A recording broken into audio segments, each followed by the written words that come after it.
चाचा जी ये सब क्या है? कुंदन, आखिरी बार कह रहा हूं, तुम लोग ये ठीक नहीं कर रहे हो। चाचा जी बुरा मत मानिएगा, लेकिन हम जो कर रहे हैं उसके बीच बोलने का आपको कोई हक नहीं है। कुंदन, जबान संभाल के। बाबूजी तुमसे सिर्फ बात करना चाहते हैं बस।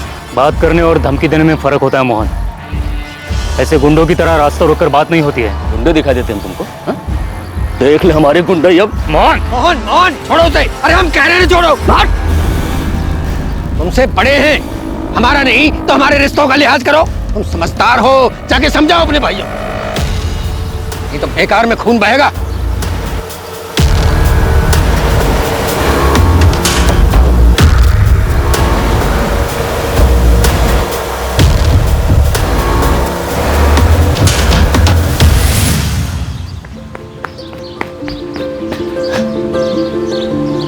मैं फर्स्ट।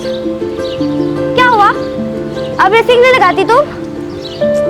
शर्म आती है ना? मैं रेस लगाऊंगी तो तुम हार जाओगी ना। माँ! रुक! अरे काजल, आराम से बेटा, क्या कर रहे हो? ताई जी देखो ना, पायल दीदी ने मुझे मारा। तुम लोग का ना रोज चलता है। पायल, क्यों मारा काजल को? मारा कहाँ? टपकी नहीं माँ। अरे तुम दोनों छोड़ूंगी नहीं। रुक काजल, बड़ी बहन को नहीं मारते। आप ना बस पायल दीदी को ही प्यार करती हो। मुझे तो सिर्फ किरण दीदी प्यार करती थी, और उनको तो आपने शादी करवा के ससुराल भेज दिया। तो तुझे भी ससुराल भेज दे दीदी। अरे तुम दोनों लड़ना बंद करो। माँ,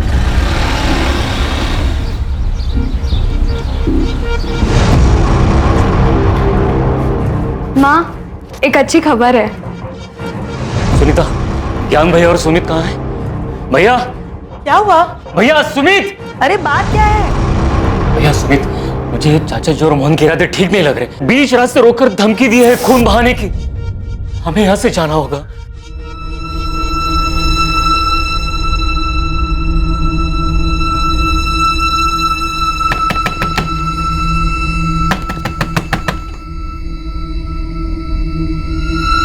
पापा, टैक्सी ले आया।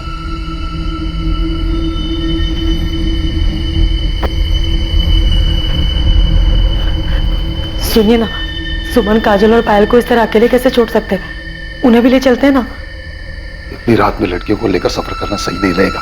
भैया सही कह रहे हैं, चलो।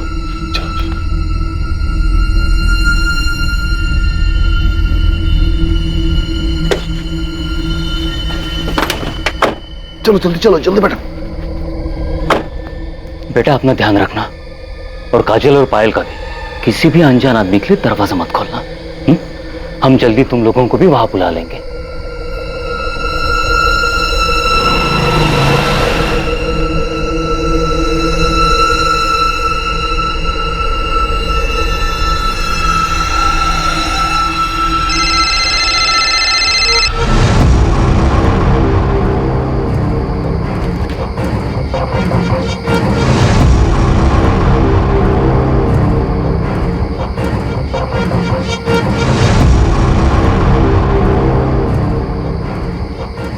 क्या हुआ?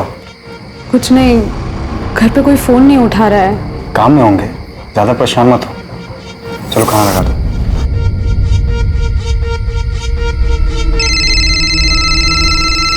किरण दीदी, हेलो दी, कहाँ है आप? आप शादी करके क्यों चली गई? आपको पता है, आपके अलावा मुझे कोई प्यार ही नहीं करता। काजल, दुखी मत हो, मैं हूं ना। मैं अभी भी तुझसे सबसे ज्यादा प्यार करती हूँ। अच्छा सुन, सुमन को फोन दे, मुझे उससे जरूरी बात करनी है। अरे दीदी इसे छोड़ो, ये तो हमेशा रोती रहती है। ये बताओ जीजू कैसे है?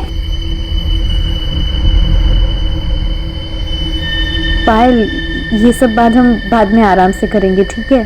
सुमन को फोन देना, मुझे उससे बात करनी है। कहाँ? सुमन दीदी, सुमन दीदी, किरण दीदी का फोन है। अरे तुम लोग बाहर क्यों आए? मैंने मना किया था ना। ये लो पकड़ो, जाओ अंदर।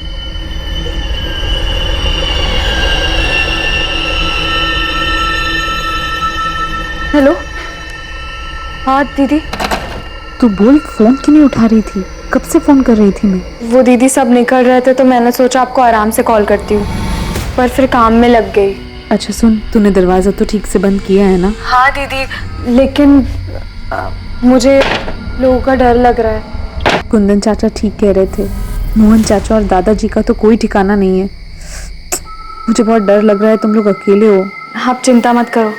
बहू, खाना परोस दिया और हो गया। अरे भाई रोटी लेके आओ। अच्छा सुन, माँ जी बुला रही है, कुछ हुआ तो मुझे फोन करना, ठीक है?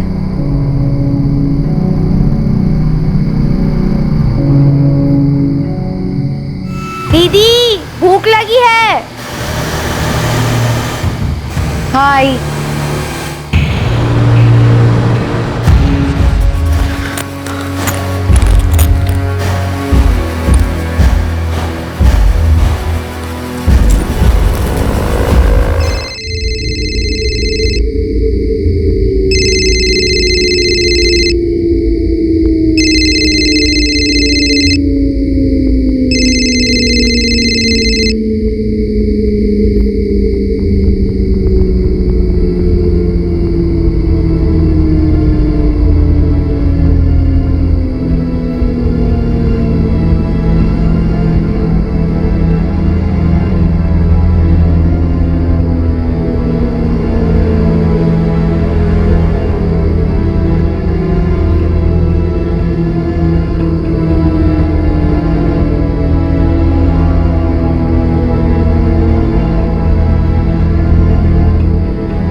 हम इंसानों के लिए झूठ का सहारा लेना काफी आसान होता है, ना कि सच का सामना करना, क्योंकि सच अक्सर कड़वा होता है और इंसान के वास्तविक चरित्र पर रोशनी डाल सकता है, जो कि पूरे परिवार, रिश्ते और पूरे समाज की नींव को तोड़ दे। रात के अंधेरे में एक भयानक साजिश को अंजाम दिया गया और 3 मासूम लड़कियों की गोली मारकर हत्या कर दी गई। इतना तो साफ था कि यह कदम आवेश में नहीं उठाया गया था, बल्कि यह किसी की सोची समझी साजिश का नतीजा था। लेकिन ऐसा क्यों किया गया था?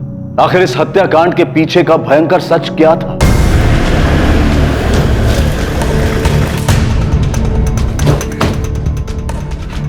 सब मैंने ही आपको फोन किया था। कहाँ है? इधर, इस घर में। तब दरवाजा अंदर से बंद है, उधर खिड़की की तरफ।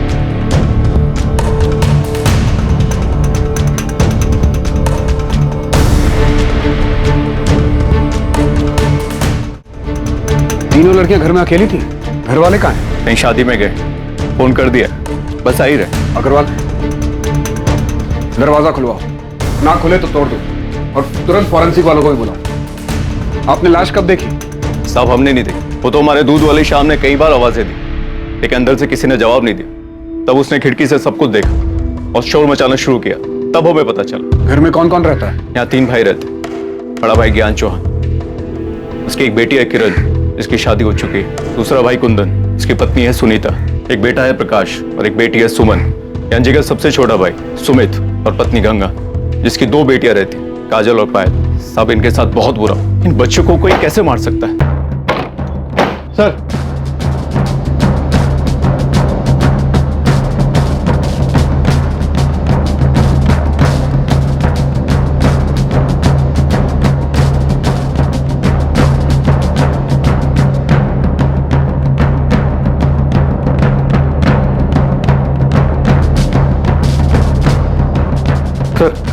ये देखिए,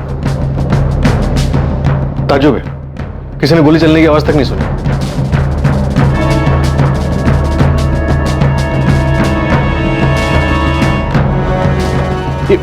ये तो जिंदा है। एम्बुलेंस कहाँ है? कॉल कर दिया सर, रास्ते में आती होगी। ये सब तुम्हारी बेवकूफी की वजह से हुआ। कहा था जोश में होश मत खोना। अरे तो क्या करता बाबूजी, हाथ में हाथ रख के बैठा रहता? अरे हमारे सामने हमारे बाप दादा का नाम, इज्जत सब मिट्टी में मिला रहे थे। अब कुछ तो करना ही था ना। बस कुछ करने के चक्कर में अपना घर, अपना गांव, ये सब छोड़ करके छुपके भागना पड़ रहा है। मुझे तुम्हारी बातों में आना ही नहीं चाहिए था। तो शायद ये लड़की हमें कातिलों तक पहुंचा सके। बस ये मनाओ कि बच जाए। समझ में नहीं आ रहा तीनों लड़कियों को मारने की क्या वजह हो सकती। सुमन बेटा, सुमन, क्या हुआ तुम्हें? देखिए, इसको हॉस्पिटल ले जा रहे हैं, अभी जिंदा है ये। ले जाओ, ले जाओ। सुमन बेटा, काजल और पायल, वो दोनों। काजल काजल, तेरे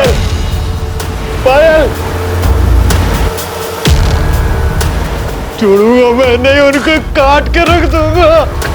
क्या हो गया?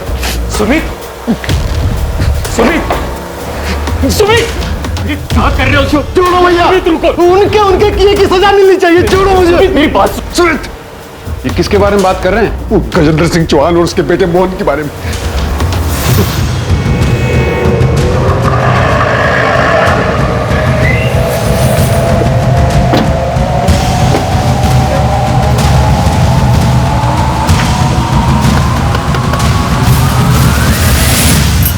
क्या हुआ साहब? गजेंद्र चौहान और मोहन कहाँ हैं दोनों? वो तो ठेकेदारी के काम से लखनऊ गए हैं। वहाँ का पता? वो तो मुझे नहीं पता, लेकिन साहब मैं सच कह रही हूँ, उन दोनों ने कुछ नहीं किया है। अगर ये सच है तो ठीक है, वरना मर्डर की प्लानिंग करने में और अपराधी को बचाने के आरोप में तुम भी जेल जाओ।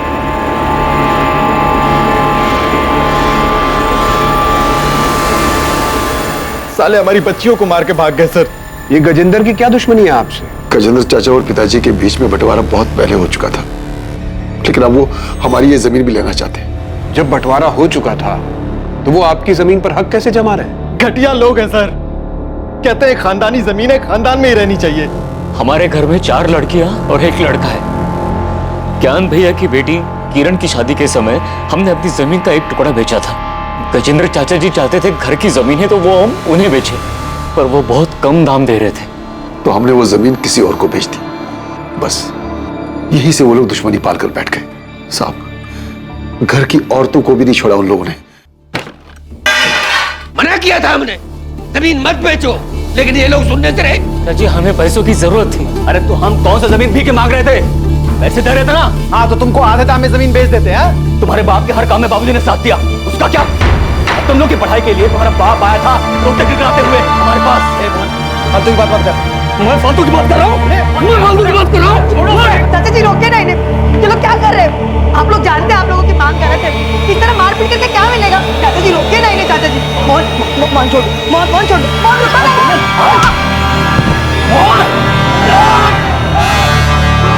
आपने पुलिस कंप्लेंट क्यों नहीं की थी साहब, अग्रवाल सबको पता है। गजेंद्र चौहान और उसके बेटे नहीं किया ये सब? हाँ साहब, गुड्डे लेके घुस गए और घर की औरतों के साथ भी धक्का-मुक्की की। हमें बहुत डर लग रहा है, कमीने लोग हैं, वो किसी भी हद तक गिर सकते हैं। साहब हम सच करें, हमने कुछ नहीं किया है। बहुत चर्बी चढ़ी ना तुम दोनों को। लोगों के घर में घुसते हो, मारपीट करते हो, औरतों के साथ धक्का मुक्की करते हो, और तुम लोगों को लगा तुम्हें कोई कुछ नहीं बोलेगा। हाँ छोड़ो यहीं पर।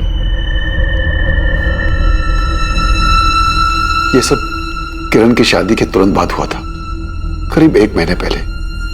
उसके कुछ दिनों के बाद दोनों बेल पे बाहर आ गए। उसके बाद उन्होंने कुछ किया? नहीं साहब, वो लोग काफी दिन तक चुप थे।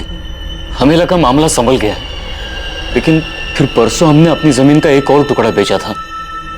उन लोगों को भनक लग गई तो कल मुझे रास्ते में उन्होंने धमकी दी थी। तुम समझदार हो, जाके समझाओ अपने भाइयों को, नहीं तो बेकार में खून बहेगा। फिर ऐसी हालत में आप शादी में कैसे चले गए? शादी में नहीं गए थे साहब, वो तो हमने पड़ोसियों को ऐसे ही बताया था। हम यहाँ पास के गांव बालीपुर में जाकर छुपे हुए थे। वहां सुमित की पत्नी गंगा के रिश्तेदार रहते हैं, तो हम सब लोग मेरे बेटे प्रकाश को साथ लेकर वहां चले गए थे। बच्चियों को अकेला क्यों छोड़ा? बालीपुर में हमारा कोई जमा हुआ ठिकाना नहीं था। हमने सोचा कि लड़कियां घर में ही सुरक्षित रहेंगी, लेकिन हमें क्या पता था साहब, क्या आफत तो उनका यहाँ इंतजार कर। हम सपने में भी नहीं सोच सकते थे कि वो हमारी बेटियों के साथ ऐसा करेंगे। उनकी दुश्मनी तो हमसे थी, फिर हमारी बच्चियों के साथ। कुंदन, तुम्हारा बेटा प्रकाश वो कहाँ है? साहब, जब से उसने अपनी बहनों के बारे में सुना, उसकी तो जैसे हिम्मत ही टूट गई। बहुत गहरा सदमा पहुंचा है उसे।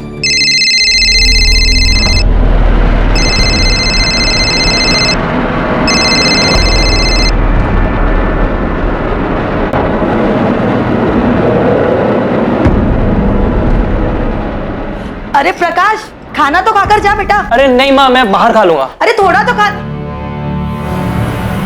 ये लड़का भी ना। हटो पायल। चल सुमन, ले तू खा ले। अच्छा, बेटे ने मना कर दिया तो हमें खिला रही हो? क्यों, तुम लोगों को कभी खिलाती नहीं क्या? मैं ऐसे बोल रही हो? वैसे माँ जो भी कहो, तुम्हें ना सबसे ज्यादा प्यार प्रकाश से है। वो तो है, देखो, तुम लोग किरण की तरह शादी करके ससुराल चले जाओगे तो बुढ़ापे में मुझे मेरा बेटा ही काम आएगा ना। जितना बेटा बेटा करना है कर लो, लेकिन बुढ़ापे में ना बेटियां ही साथ देती है ना। चाची, ये सब क्या हो गया चाची? देखना मेरी सुमन को। क्या हो गया? सर, गजेंद्र के बहू माला का कहना है कि गजेंद्र और मोहन ठेकेदारी के काम से लखनऊ के पास गए हुए हैं। मैं दोनों के फोन ट्राई कर रहा हूँ लेकिन वो स्विच ऑफ है। उनकी लास्ट लोकेशन ट्रैक करो, पता करो वो कहाँ की थी। सर, सुमन के घर से मिला है।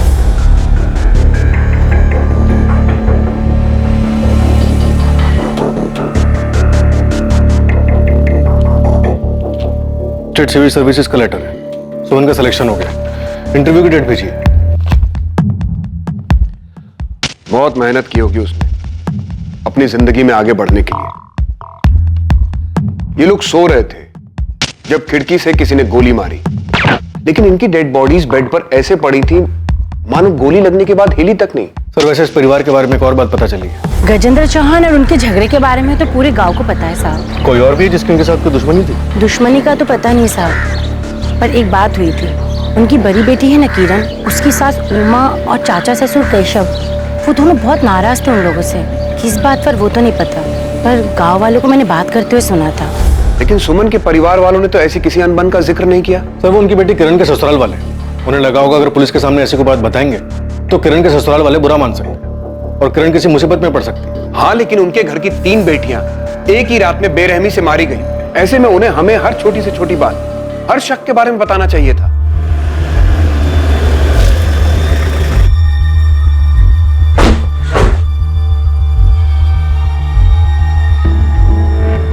कहाँ है प्रकाश? ना फोन उठा रहा है ना मैसेज का जवाब दे रहा है।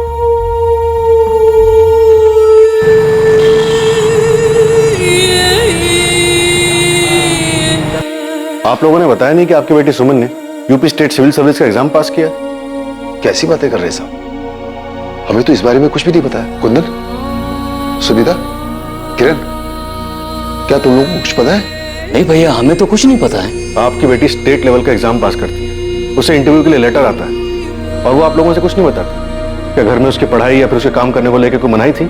हम तो सुमन को हमेशा प्रोत्साहित करते थे और हमने अपने घर की बेटियों को कभी पढ़ने से नहीं रोका है। माँ, एक अच्छी खबर है। सुमन ने मुझे बताया था, उसने कहा था अगर वो एग्जाम पास हो जाएगी तो घर में सबको बता देगी। और जिस दिन हम घर से भाग रहे थे, शायद उसी दिन सुमन इस चिट्ठी के बारे में मुझे कुछ बताने आई थी। लेकिन फिर सुमन के पापा आ गए और इस बीच में सुमन का ये सब सही रह गया। ये लोग? साहब, ये ज्ञान भैया की बेटी किरण है, उनके पति पंकज और ये पंकज की माँ उमा जी। हमने सुना है कि किरण के ससुराल में और आप लोगों के बीच कुछ अनबन थी। नहीं, ऐसा कुछ भी नहीं था। ऐसा कुछ नहीं हुआ था साहब। झूठ मत बोलिए, पूरे गांव में ये बात फैली हुई है कि आप दोनों परिवारों में कुछ तो हुआ था। शादी में छोटी मोटी कहासुनी हो गई होगी, जैसे गांव वाले बढ़ा चढ़ाकर बोल रहे हैं। ऐसा कुछ भी नहीं हुआ था। हमारे यहाँ बिल्कुल सब कुछ ठीक था। तुझे पता है ये किसने किया था? नहीं, मुझे तो नहीं पता। तू कल रात को उसके घर जाने वाला था। देख, ऐसा कुछ नहीं हुआ, ना ही मैं वहां गया था और ना ही जाने वाला था। साले कमीने, मैं तुझे छोड़ूंगा नहीं। तेरी हिम्मत कैसे हुई? तुझे जो चाहिए था वो तुझे नहीं मिला तो तूने उन्हें मार दिया। आग तो तूने, मैं नहीं छोड़ूंगा। प्रकाश, क्या कर रहा है? मैं नहीं क्यों मार रहा है उनको? छोड़ दे। हट जाओ यहाँ से। प्रकाश, छोड़। Hello, police station. पड़ोसी तो बेकार की बातें बनाते ही रहते हैं साहब।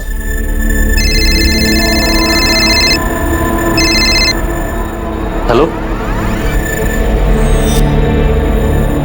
सर, मैंने कुछ नहीं किया है। सर, ये साला झूठ बोल रहा है। झूठ बोल रहा है। नहीं मार क्या है ये सब? हमें कुछ नहीं पता साहब। हम तो बस इतना जानते हैं, काजल और पायल मयूर मैडम गांव में ट्यूशन पढ़ने जाती थी, शाहीपुर गांव।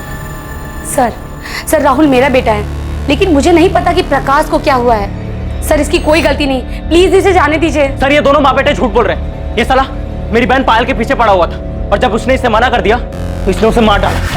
पूरा दिन थकावट करेगी तब ए तक पायल थक रुक ना, ये देख मैं तेरे लिए कार्ड लाया। मुझे कोई कार्ड नहीं चाहिए। अरे भाव क्यों खा रही हो? देखो मैं तुम्हें बहुत लाइक करता हूँ। राहुल बेकार की बातें मत करो, जाने दो हमें। पायल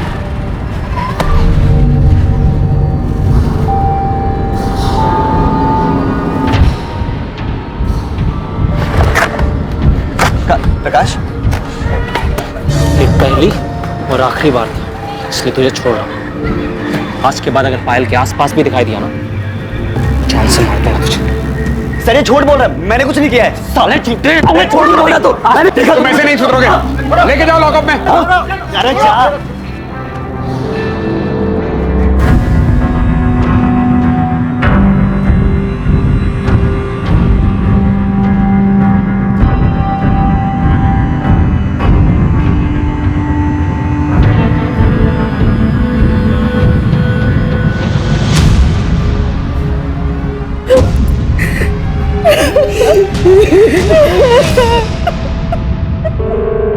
सर दोनों विक्टिम्स के बॉडी में सेडेटिव के ट्रेसेस मिले हैं, मतलब मारने के पहले बेहोश किया गया था। हॉस्पिटल से सुमन का ब्लड सैंपल भी आ गया है, उसे भी स्टडी कर रहे हैं। मुझे पूरा यकीन है कि सुमन के ब्लड में से भी आपको इसी सेडेटिव के ट्रेसेस मिलेंगे। हमें पहले से ही शक था कि ऐसा ही कुछ हुआ है, क्योंकि तीनों सुमन, पायल और काजल सोते हुए मिले। गोली लगने के बाद भी उनकी बॉडी में कोई मूवमेंट नहीं हुआ था, क्योंकि उन्हें बेहोशी में मारा गया था। सर मौत का टाइम रात में 12 से 2 के बीच का है और बॉडी पर गोली का इम्पैक्ट देखकर ये बात साफ होती है कि गोली जान लेने के इंटेंशन से बहुत करीब से मारी गई थी। सर फॉरेंसिक टीम ने गोली और शेल से गन आइडेंटिफाई कर लिया है। .32 कैलिबर गन है, इसके ऊपर साइलेंसर लगाया जा सकता है। ये तो काफी कॉमन गन है। खबरी को काम पे लगाओ, उसे कहो सप्लायर का पता करे और ये भी पता लगाओ कि गांव में किसी के पास ये गन है या हाल फिलहाल में किसी ने इस गन को खरीदा है। सर वैसे एक बात समझ में नहीं आ रही, परिवार के सारे लोग बाहर थे, घर का दरवाजा अंदर से बंद था, तो सुमन, पायल और काजल इन तीनों को नशे की गोली कब, किसने और कैसे दी? हाँ दीदी। फैमिली को गजेंद्र और मोहन पर शक है। हो सकता है ये काम पायल के आशिक राहुल का हो या फिर किरण के ससुराल वालों का इसमें हाथ हो। तुम दोनों बच्चियों की बॉडी फैमिलीज को सौंप दो और प्रकाश को भी अभी के लिए जाने दो। अंतिम संस्कार के बाद बात करेंगे उससे। और सर राहुल, चलो जाओ बाहर। अब मुझे क्यों नहीं छोड़ रहे हैं सर? मैंने कुछ नहीं किया है। अभी बस इसको छोड़ने को कहा है।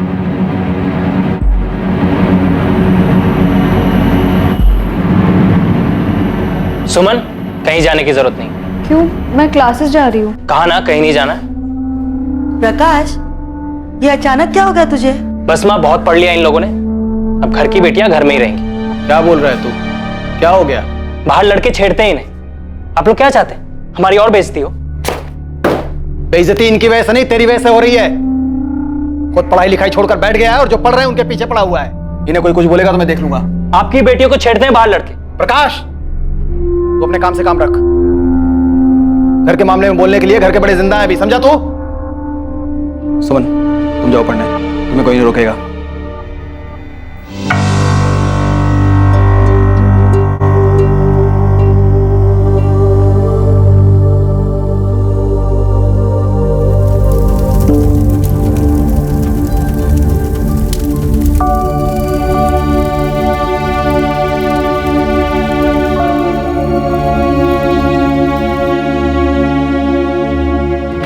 सर गजेंद्र और मोहन की कॉल लोकेशन डिटेल्स आ गई।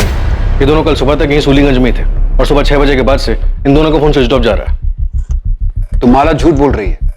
माला का फोन सर्वेलेंस पे डालो, किसी दूसरे नंबर से वो माला से बात करने की कोशिश जरूर करेंगे। सर क्या मैं अंदर आ सकती हूँ? सर अस्पताल में मैं सबके सामने कुछ बोल नहीं पाई, लेकिन सर आपको जो कुछ भी पता चला है वो सब सच है। किरण, जो बोलना है साफ साफ बोलो। सर असल में मेरे ससुराल वाले, खासतौर से मेरे चाचा ससुर केशव चौहान, वो मेरे मायके वालों से काफी गुस्सा थे। उनके बीच में काफी बड़ा झगड़ा हुआ था। किस बारे में? सर अभी 1 महीने पहले ही मेरी शादी हुई है और शादी के समय दहेज के पैसों को लेकर कुछ अनबन हो गई थी। कुंदन चाचा ने मेरी सास को पैसे देने का वादा किया था, लेकिन शादी के समय तक मेरे घर वाले वो पैसे जुटा नहीं पाए थे। मेरी सास और केशव चाचा ने शादी के कुछ दिन पहले घर आकर बहुत बड़ा हंगामा किया था। हमसे गलती हुई है, इसके लिए हम माफी भी मांग रहे हैं। हम ये नहीं कह रहे हैं कि हम पैसे नहीं देंगे, जो हमने वादा किया है हम जरूर पूरा करेंगे। शादी के खर्च में थोड़ी सी मुश्किल हो रही है। हाँ तो एक काम करते हैं, आपका खर्चा कम कर देते हैं, ये शादी तोड़ देते हैं। नहीं नहीं, ये क्या कह रही हैं आप? भगवान के लिए समझ गई। आप जैसा कहेंगे वैसा ही हो, लेकिन ये शादी मत तोड़िए।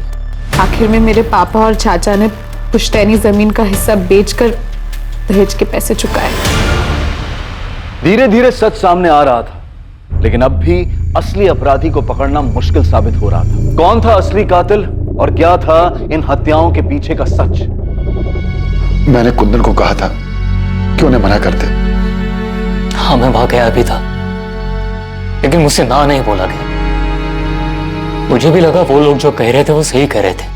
हमारा पंकज जैसा लड़का सबको नहीं मिलता। बड़ी फैक्ट्री में मैनेजर है भाई। शादी के लिए तो लड़कियों की लाइन लगी हुई थी, पर उसको तो किरण ही पसंद आई।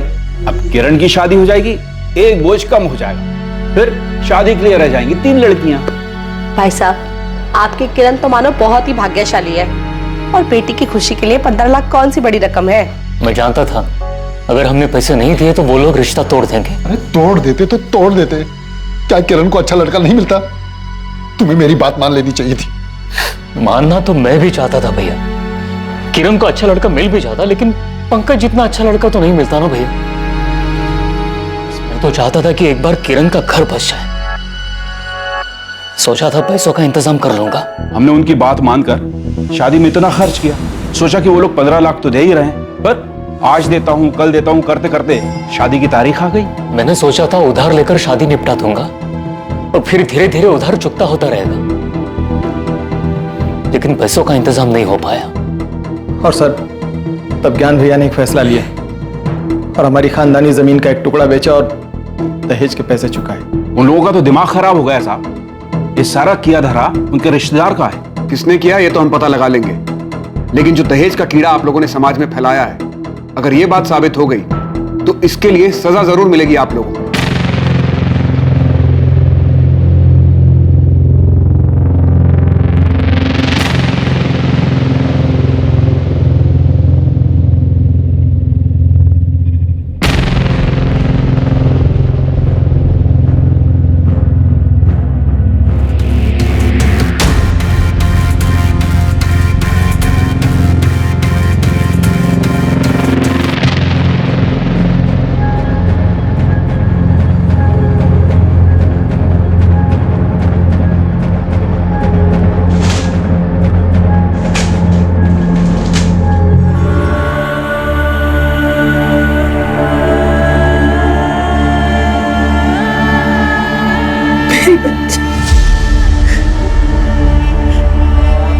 ऐसे कैसे उन लोगों ने दुश्मनी निकाली? सुमन ठीक हो जाएगी, भगवान पर भरोसा रखो।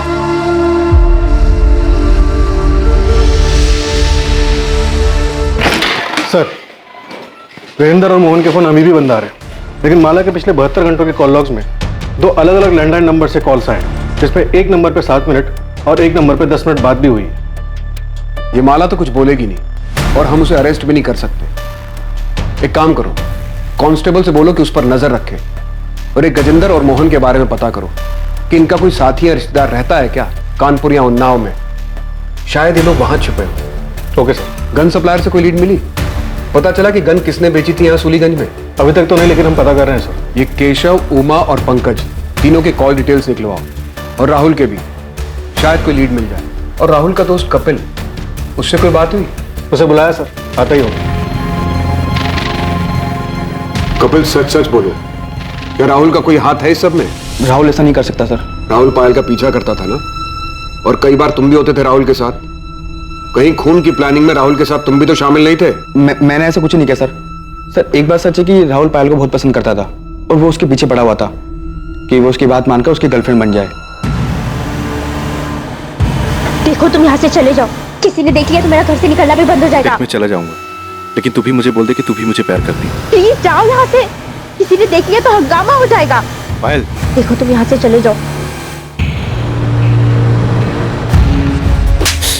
अब इसके आइंदा आसपास भी दिखा ना तो पुलिस में कंप्लेन कर दूंगी।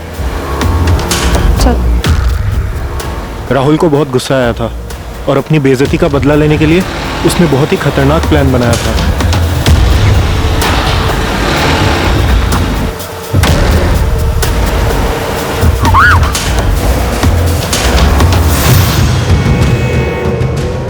अभी ना सिर्फ पानी फेंका है, अगली बार सच में से फेंकूंगा। प्यार करता हूं तुझसे, समझ नहीं आता तुझे? दिमाग खराब हो गया तुम लोगों का? सिर्फ इसलिए कि एक लड़की ने मना कर दिया तुम एसिड फेंकने चले गए? सर वो पानी तो था सर। पानी तो था, लेकिन एक लड़की को डराने के लिए काफी था कि अगर वो उसकी बात नहीं मानेगी तो उसके ऊपर एसिड भी फेंका जा सकता है। कभी सोचा क्या गुजरती होगी उन लड़कियों पर? बस चल पड़े दोस्ती निभाने के लिए। ये नहीं सोचा कि किस ट्रॉमा से गुजरेगी वो लड़की। और क्या हुआ था? बस सर, और कुछ ही नहीं सर। कपिल, मैं तुम्हें पायल को हैरेस करने के जुर्म में लॉकअप में डाल सकता हूँ, तो सच सच बोल दो। सर वो उस रात राहुल पायल के घर जाने वाला था सर। तो सच में पायल के घर जा रहा है? हाँ, मैंने सुना है कि प्रकाश उस टैक्सी वालों को बोल रहा था कि आज पूरा परिवार शादी में जा रहा है।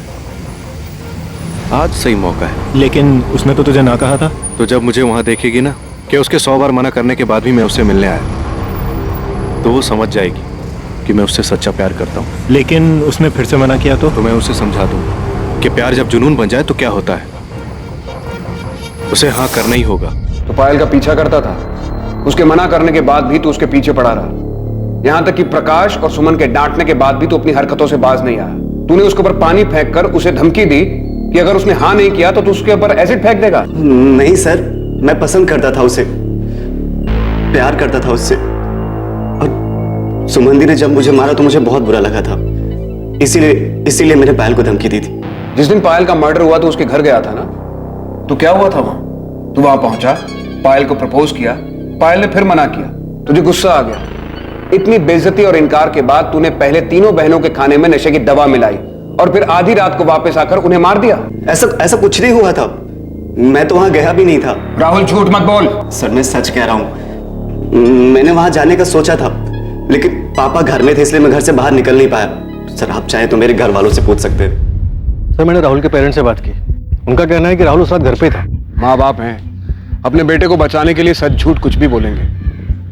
कॉल रिकॉर्ड्स आ जाएं एक बार राहुल के, पता चल जाएगा कौन कितना सच बोल रहा है। तुमने सुमन के परिवार के बारे में पता किया?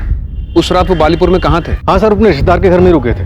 सुनीता और गंगा रिश्तेदार के घर में, ज्ञान और सुमित पड़ोसियों के यहाँ, और प्रकाश और कुंदन खलियान में। सर आपको वाकई में इस राहुल पर शक है?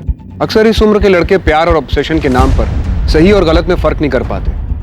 पायल का इनकार राहुल बर्दाश्त नहीं कर पाया होगा और बदले में उसने पायल को मार दिया होगा। राहुल को सुमन पर गुस्सा तो था ही, क्योंकि सुमन ने उसे थप्पड़ जो मारा था, और वो काजल, वो कोलेटरल डैमेज होगी।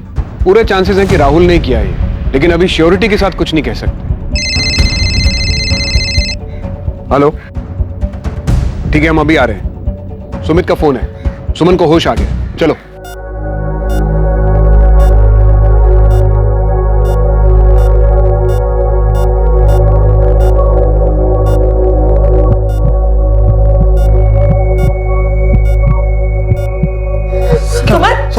डॉक्टर, डॉक्टर क्या हुआ?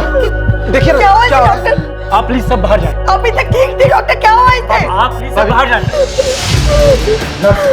Sister, injection.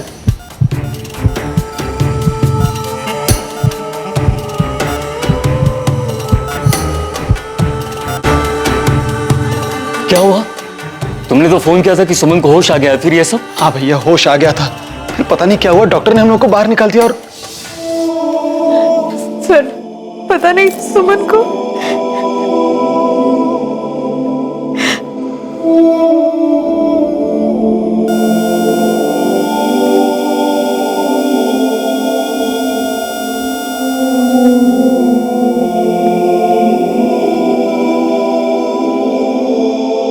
सुमन बहुत ही समझदार और दृढ़ निश्चयी लड़की थी। उसने अपनी निष्ठा और मेहनत से अपने सपनों को साकार करने का रास्ता भी खुद ही बना लिया था। लेकिन इससे पहले कि वो आगे बढ़ पाती, एक बुरे इंसान के भयानक इरादों ने उसके सपने, उसकी जिंदगी उससे छीन ली जिसकी वो हकदार थी। सुमन की मौत के साथ उसके परिवार की आखिरी उम्मीद भी बुझ चुकी थी, लेकिन पुलिस ने अब तक हार नहीं मानी थी। वो पूरी मेहनत के साथ हर एंगल्स को टटोल रही थी ताकि असली कातिल तक पहुंच सके।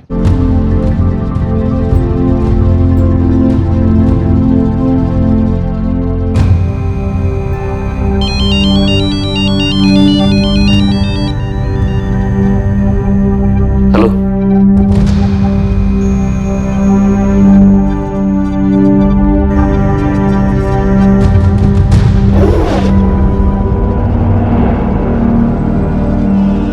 कुंदन, कुंदन,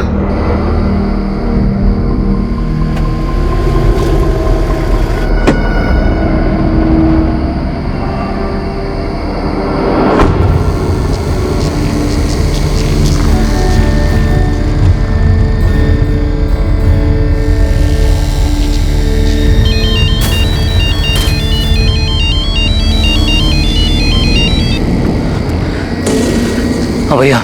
कहाँ हो कुंदन? भैया निसोली। वहां क्या कर रहे हो? बदला लेने आए हो भैया। छोड़ूंगा ना मैं इन कमीनों को। किससे? किसकी बात कर रहे हो? कुंदन, कुंदन, कुंदन, हेलो, हेलो, क्या हुआ? सर पूरे परिवार के फोन लोकेशन डिटेल्स और कॉल रिकॉर्ड्स आ चुके हैं। देखो शायद उसमें कोई लीड मिल जाए। क्या हुआ, आप लोग इतने घबराए हुए क्यों हैं? मैं कुंदन से फोन पे बात कर रहा था, एक चीख सुनाई दी। लगता है किसी ने उस पर हमला किया। उसने फोन भी नहीं उठाया। उसने कुछ बताया? कहाँ है वो? साहब उसने बताया कि निसोली गांव में है। कुछ बदले की बात कर रहा था। निसोली में कौन है? निसोली में हमारे दादाजी का घर है जो बहुत दिनों से बंद पड़ा है। आपके दादाजी मतलब गजेंद्र के पिताजी का? जी सर। कब तक ऐसे अलग अलग जगह छुपते फिरेंगे? बस कुछ और दिन बाबूजी। अब तो सुमन ही नहीं रही।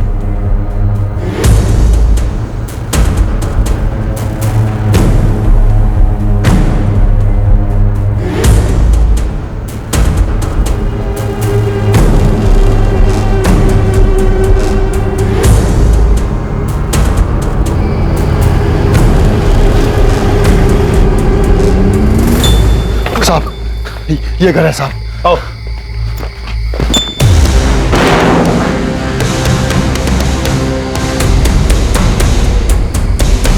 कुंदन का है? कहाँ है कुंदन? हमें नहीं पता, हमें नहीं पता कहाँ है।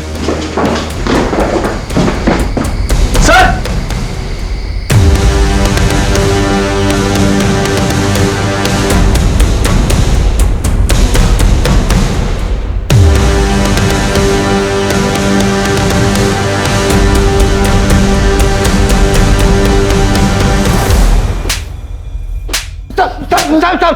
अरे हमने कुछ नहीं किया, सब कुछ नहीं किया। कुछ नहीं किया तो छुपे हुए क्यों थे?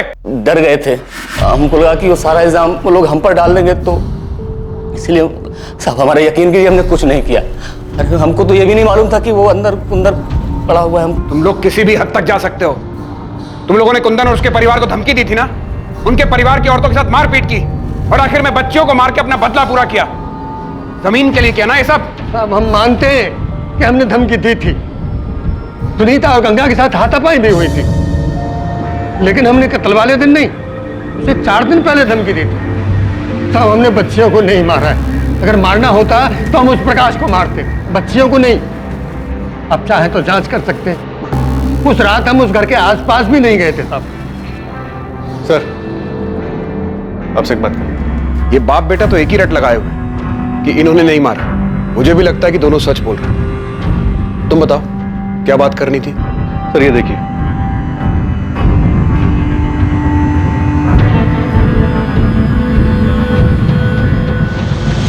बहुत घुमा लिया। तुम बालीपुर में नहीं थे। रात होने के बाद तुम वहां से निकल गए। सूलीगंज आकर तुमने सुमन, पायल, काजल को मारा और फिर वापस बालीपुर लौट गए। क्यों प्रकाश? जी आप क्या कह रहे हैं साहब? सर कहां गए थे तुम? वो देखो झूठ मत बोलना, हमारे पास तुम्हारी सारी डिटेल्स हैं। सर मैं तो बालीपुर जाना ही नहीं चाहता था, वो तो पापा ने बोला इसलिए मुझे जाना पड़ा। वहीं पास के गांव में मेरे एक दोस्त का घर है, तो देर रात मैं वहीं चला गया था। आपको पता था ये उस रात वहां पे नहीं था?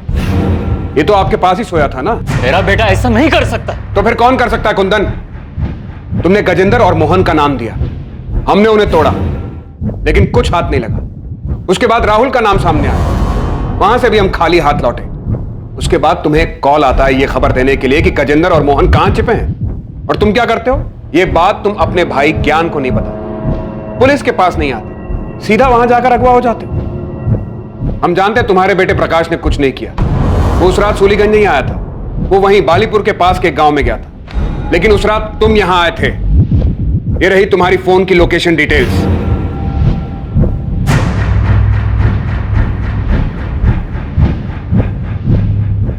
अब तुम बताओगे कि तुमने मारा और क्यों मारा, या फिर तुम्हारे बेटे प्रकाश को डालें जेल में। हाँ, मैंने ही मारा है सुमन, काजल और पायल को। प्रकाश ने कुछ नहीं किया है, मैंने ही किया है सब कुछ। अच्छा प्लान बनाया था तुम, अपने घर की लड़कियों को मार दो और सारा इल्जाम अपने चाचा और उसके बेटे पर लगा। 20 अक्टूबर की रात को तो बालीपुर गया तो था, लेकिन 11 बजे के करीब जब तेरा बेटा प्रकाश अपने दोस्त से मिलने पास वाले गांव में गया, उसके जाने के आधे घंटे बाद तू वहां से उठकर करीब 12:30 बजे सूलीगंज आ गया और यहां आकर तूने सुमन, पायल और काजल को गोली मार दी। उसके बाद रात 3 बजे तू वापस बालीपुर पहुंच गया, वहां जाकर सो गया। अपनी बेटी और भतीजियों को मारने के बाद तुझे नींद कैसे आ गई थी? तो मैं क्या करता? किरण की शादी में इतनी सारी जमीन बेचनी पड़ी थी, बाकी 3 लड़कियों की शादी में तो सब कुछ बिक जाता। और फिर मेरे बेटे प्रकाश का क्या होता? उसके लिए क्या बचता? मैं समझ गया था ये लोग बेटियों के लिए कुछ ज्यादा ही भावुक हैं। उनकी शादी में तो ये कोई कसर नहीं छोड़ते, सब कुछ खत्म हो जाता।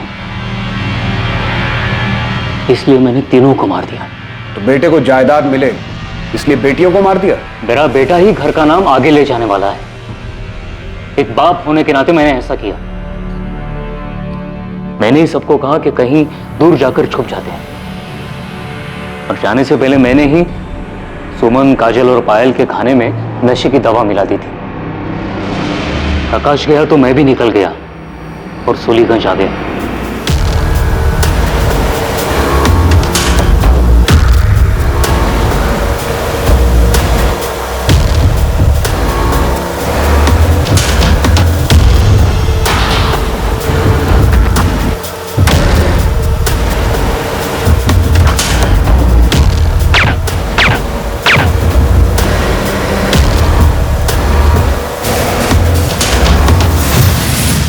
गन कहां से मिली तुम्हें? वो मेरा एक पुराना दोस्त है, उससे ही साइलेंसर वाली गन ली थी। और अब कहां है गन? वो गन मैंने गांव के पास वाले नाले में उसी रात फेंक दी थी। और तुम गजेंद्र और मोहन के पास कैसे पहुंचे? वही जो दोस्त है, मैंने उससे ही कहा था उनका पता करने के लिए। मैंने उसे कहा था गजेंद्र और उसके बेटे से बदला लेना है, क्योंकि उसने मेरी बच्चियों का खून किया है। मैं वहां से भैया को फोन करने वाला था, लेकिन भैया का फोन खुद ही आ गया। हाँ भैया। कहाँ हो कुंदन? भैया निसोली। वहां क्या कर रहे हो? कुंदन, कुंदन! मैंने ही आवाज निकालकर फोन कट कर दिया और वहीं से एक पत्थर उठाकर उससे अपना सर फोड़ दिया, ताकि सबको यही लगे कि गजेंद्र चाचा जी और उसके बेटे ने मुझे मारा है। और स्टोर रूम में जाकर खुद को बंद कर लिया।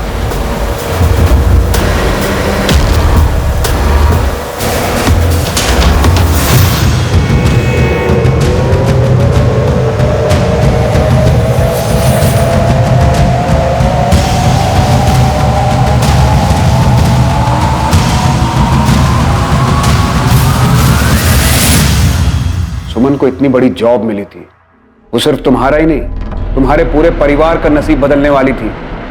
और बदले में उसके अपने पिता ने उसकी जान ले ली। बहुत अच्छा इनाम दिया उसे।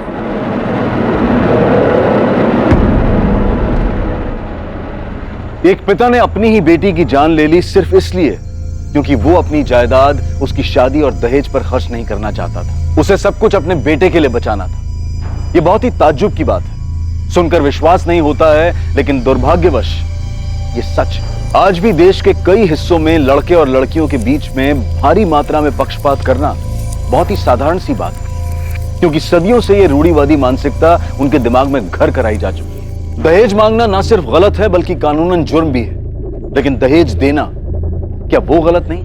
अपनी बेटी को एक ऐसे परिवार में भेजना जो उसे घर ले आने के लिए पैसों की मांग करे, क्या ये बात गलत नहीं? समाज की प्रगति के लिए ये सवाल करना बहुत जरूरी है। ये समझना बहुत जरूरी है कि लड़की के दहेज पर नहीं बल्कि उसकी पढ़ाई पर खर्च किया जाए, उसे जिंदगी में आगे बढ़ने का मौका दिया जाए। ऐसा करने से ना सिर्फ लड़कियां सशक्त होंगी बल्कि बड़े होकर अपने परिवार का ख्याल भी रख पाएंगी। मुद्दा ये नहीं है कि लड़के लड़कियों से बेहतर हैं या फिर लड़कियां लड़कों से। मुद्दा सिर्फ दोनों के बीच में पक्षपात को रोकने का है, दोनों को समान अवसर देने का है। क्राइम और आपके बीच में सिर्फ इतना फर्क है कि आप कितने सतर्क हैं। सतर्क रहें, सुरक्षित रहें। जय हिंद।